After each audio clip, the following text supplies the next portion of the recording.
Doctor Who returns to your screens this weekend with, of course, a brand new Doctor. Matt Smith takes over from David Tennant, and this morning he's been in Salford promoting the new series and meeting local school children who got a sneak preview of the first episode. BBC Radio Manchester's Matt Truern has been speaking to the two new stars of the show, Karen Gillan, who plays the Doctor's new assistant, Amy Pond, and the man himself, of course, Matt Smith. So what's the new Doctor like? Well, it's tricky to answer that one, I'm afraid, because I don't think there are a list of adjectives that you can use. I mean, the Doctor is never one thing, but hopefully, you know, I hope he's inventive, I hope he's a bit reckless, I hope he's a bit mad, I hope he's very tender, I hope he's very brilliant, I hope he's very intelligent, I hope he's sort of a bit of everything, really, but he's never one thing. Yeah.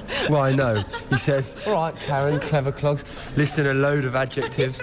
I know, but you find yourself developing adjectives, that's the problem.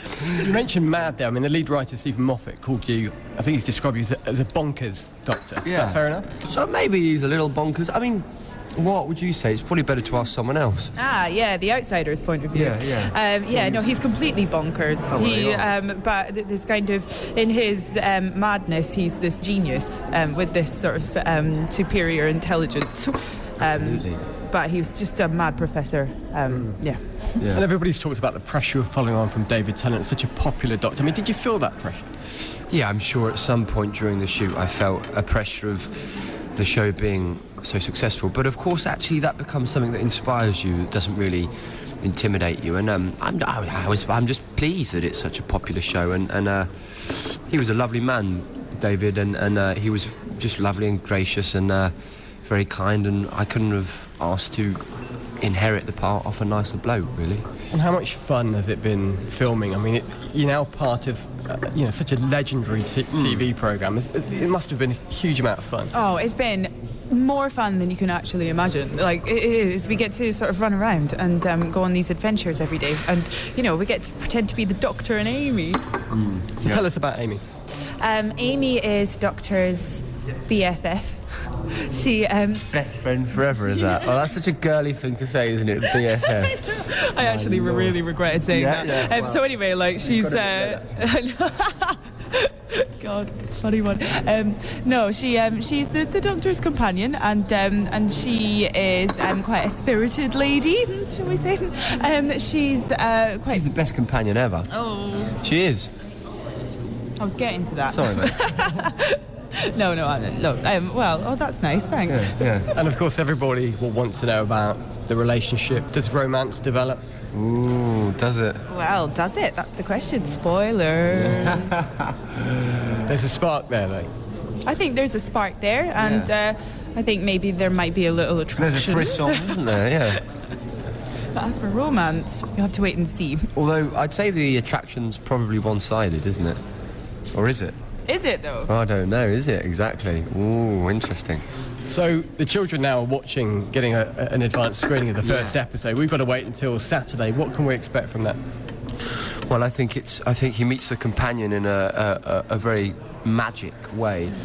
It feels a bit like a fairy tale, hopefully. And I think there are 4 or 5 things that people should really look out for and keep their eyes peeled that are absolutely imperative to the rest of the series. And has it lived up to the expectations that you thought when you first landed the role? It's exceeded them. It really has. So when I first landed the role, I was really excited, and then I kind of got a bit nervous about it because it's a big thing to take on. And then it was quite sort of strange at the beginning, but then I think we got into it, and that's when we started to fly with it, and that's when it became the most fun.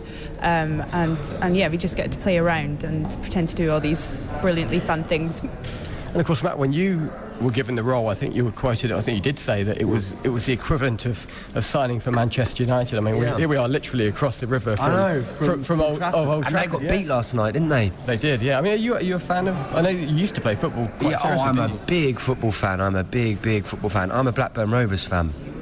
Right. What are you saying? No, I'm saying nothing. A lot of actors would love to have the role that you play. I mean, would you give up the role of Doctor to play for professional Blackburn football? Or maybe for Blackburn Rovers. No. It's I gotta say, I think if I had to choose between professional footballer now and being the Doctor, I mean, look, the bus is driving past, for instance. Well, you know, the Doctor's pretty extraordinary, and everything that comes with it is pretty extraordinary. So I'm very happy being the Doctor, you know, definitely. And did you both grow up watching the programme? Well, no, because We're both too young, really, to appreciate the older series. Because it wasn't on the TV when we were kids. We were part of the barren age that it wasn't on the TV. I think from '89 or something. So we weren't familiar with it as children as such. But obviously we've gone back in and we've checked it out, and you know, checked out some Patrick Troughton and some Tom Baker and Pertwee and stuff. So I've dipped into it all, and I love it. And as you can see from the welcome that you've got today, I mean, it is a very special programme. Fans are so dedicated, aren't they? Yeah, that's the great thing about this show. The fans are so passionate about it and almost protective over it sometimes. But yeah, it's just really nice to be involved in something that people care so much about. OK, well, best of luck with it. Thank you. It's been a pleasure, sir. Thank you very much. Matt Smith and Karen Gillan. Bit of a love-in, wasn't it, that? With BBC Radio Manchester's Matt Truern. Don't forget, the Doctor Who event continues this weekend in Exchange Square. That's at the big screen in Manchester. You might like to bring your family down, big family affair. And there's a gallery of Doctor Who's. Visit to Salford at bbc.co.uk/Manchester.